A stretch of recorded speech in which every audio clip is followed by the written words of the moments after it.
SP గారిని కలవాలని అనంతపురం రావడం జరిగింది.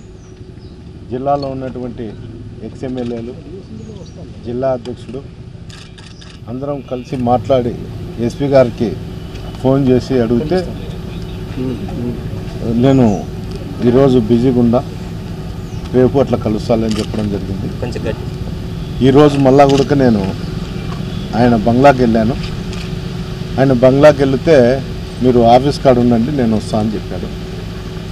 అంతలేకే జిల్లా అధ్యక్షుడు అనంత వెంకటరామరెడ్డి గారికి ఫోన్ చేసి సీఎం ప్రోగ్రాం ఉంది, అందువల్ల నాకు ఇక్కడ ప్రోగ్రాము బాధ్యతలు ఉన్నాయి, ఇక్కడ చూస్తున్నాము, తొందరలోనే ప్రోగ్రాం అయిపోయిన తొందరలోనే నిన్ను తాడిపత్రి పంపిస్తా అని చెప్పడం జరిగింది.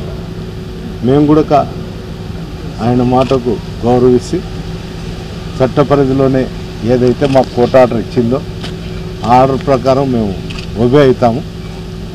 ఎక్కడే కానీ మా గుండా కానీ మా కార్యకర్తల గుండా కానీ తాడిపత్రిలో అవాంఛనీయ సంఘటనలు జరగకుండా చూసే బాధ్యత కూడా మా మీద ఉంది, అధికారులకు కూడా ఉంది. అందువల్ల ఎస్పీ గారు సీఎం ప్రోగ్రాం అయితేనే మరోసారి మాకు ఫోన్ గుండా కానీ లేకపోతే అతను వచ్చి కలిసి ఒక డేట్ తీసుకొని మేము త్వరలోనే తాడిపత్రికి పోయేదానికి ప్రయత్నిస్తాం.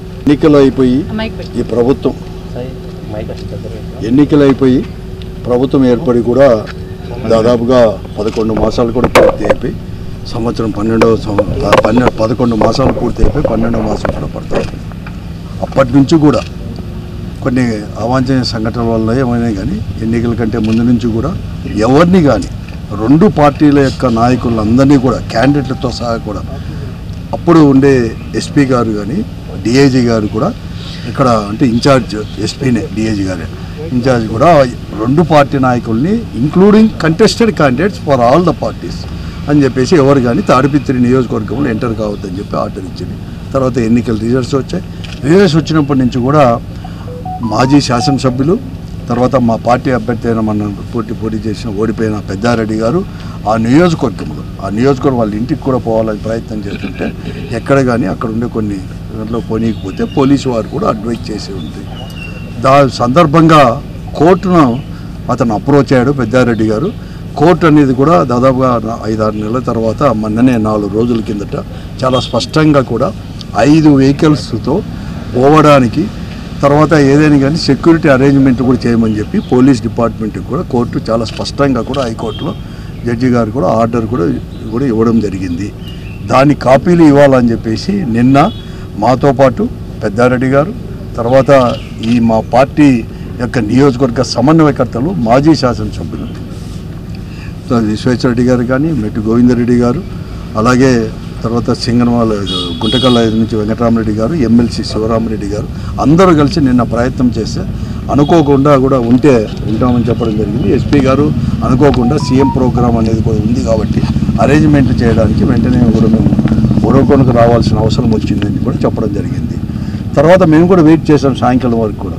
మళ్ళీ కూడా వచ్చి మళ్ళీ ఎస్పీ గారు మళ్ళీ కూడా ప్లేస్ అనేది కూడా సెలెక్ట్ కలిసి మళ్ళీ కూడా పోయాం. రాత్రి లేట్ అవుతుందంటే ఈరోజు పెద్దారెడ్డి గారు ఎస్పీ గారు క్యాంప్ ఆఫీస్కి పోయి ఆడిపోయి వెయిట్ చేస్తుంటే ఆఫీస్ దగ్గరికి మీరు వెళ్ళండి నేను వస్తానని చెప్పినాడని చెప్తే మేము కూడా రావడం జరిగింది. మేమందరూ కూడా పార్టీ వారి నాయకులందరూ ఎస్పీ గారిని కలిసి అక్కడ హైకోర్టు యొక్క ఆర్డర్ని ఇస్తామని చెప్పేసి రావడం జరిగింది. ఎస్పీ గారు ఫోన్ చేసి మళ్ళీ కూడా నేను అర్జెంటుగా ఉరవకొండకి వెళ్తున్నాను, మళ్ళీ కూడా పోవాల్సిన పని ఉంది, ఎందుకంటే 9th వచ్చి సీఎం గారు విజిట్ చేస్తున్నారు కాబట్టి నేను పోవాల్సిన పని ఉంటుంది, తప్పకుండా కూడా సీఎం గారి ప్రోగ్రామ్ అయితేనే మేము అన్నీ కూడా అరేంజ్ చేస్తామని చెప్పేసి ఆయనే స్వయంగా కూడా ఫోన్ చేసి చెప్పిన దానివల్ల మేము ఈరోజు అది అడిషనల్ ఎస్పీ గారికి మరొక మాకు చేరింది, అయినా కూడా అడిషనల్ ఎస్పీ గారికి ఇచ్చేసి రిసీవ్డ్ కాపీ అని చెప్పేసి రాపించుకొని తీసుకొని పోమని చెప్తే పెద్దాడి గారు కూడా దాన్ని తీసుకొని ఇవ్వడం కూడా జరిగింది. తప్పకుండా కూడా డిపార్ట్మెంట్ తప్పకుండా ఎస్పీ గారు కానీ జిల్లాలో కూడా అతనికి సెక్యూరిటీ ఇచ్చి ఆ నియోజకవర్గం పంపించాల్సిన బాధ్యత కోర్టు ఆర్డర్ ప్రకారం కూడా ఈరోజు రాంది. మేము కూడా ఇంతవరకు కూడా ఈరోజు మేము 11 నెలలు అయినా కూడా 11 నెలల్లో కూడా ప్రజల యొక్క సమస్యల్ని పార్టీ అనేది కూడా ప్రజాస్వామ్య పద్ధతులను తీసుకొని పోతూ ఉంది. కాబట్టి ఇక్కడ ప్రజాస్వామ్యాన్ని కూడా పునరుద్ధరించాలని చెప్పి మరొక మారు కూడా బహిరంగంగా ఈరోజు మేము కూడా ఎస్పీ గారిని కూడా మేము కోరుతాం.